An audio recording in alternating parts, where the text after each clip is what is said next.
بسم اللہ الرحمن الرحیم۔ حضرت سیدتنا عائشہ صدیقہ رضی اللہ تعالیٰ عنہ حضور صلی اللہ تعالیٰ علیہ وسلم کی ازواج مطہرات میں نہایت ہی جداگانہ مقام اور پہچان رکھتی ہیں۔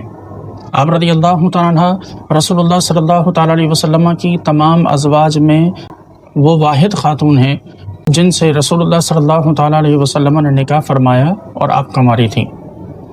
آپ صلی اللہ تعالیٰ علیہ وسلم حضرت عائشہ صدیقہ رضی اللہ تعالیٰ عنہ سے بے انتہا محبت فرمایا کرتے تھے۔ آپ صلی اللہ تعالیٰ علیہ وسلم حضرت عائشہ صدیقہ رضی اللہ تعالیٰ عنہ کو محبت سے اور پیار سے حمیرہ کہہ کر خطاب فرماتے۔ حضرت عائشہ صدیقہ رضی اللہ تعالیٰ عنہ رسول اللہ صلی اللہ تعالیٰ علیہ وسلم کے نکاح میں اس وقت آئیں کہ جب آپ کی عمر مبارک 6 برس تھی، اور جب آپ کی عمر 9 برس ہوئی تو آپ کی رخصتی ہوئی، اور جس وقت رسول اللہ صلی اللہ تعالیٰ علیہ وسلم کا وصال ہوا، سیدہ عائشہ صدیقہ رضی اللہ تعالیٰ عنہ کی عمر مبارک اس وقت 18 سال تھی۔ حضرت عائشہ صدیقہ رضی اللہ تعالیٰ عنہ کے نکاح کے پیچھے اللہ تبارک و تعالیٰ کی بے پناہ حکمتیں تھیں۔ مثلا خواتین کے تقریباً ہی مسائل سیدہ عائشہ صدیقہ رضی اللہ تعالیٰ عنہ سے مروی ہیں۔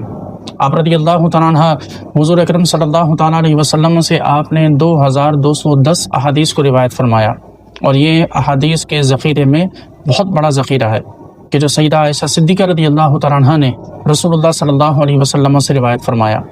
آپ رضی اللہ تعالیٰ عنہ حضور اکرم صلی اللہ تعالیٰ علیہ وسلم کی نہایت ہی لاڈلی زوجہ تھیں۔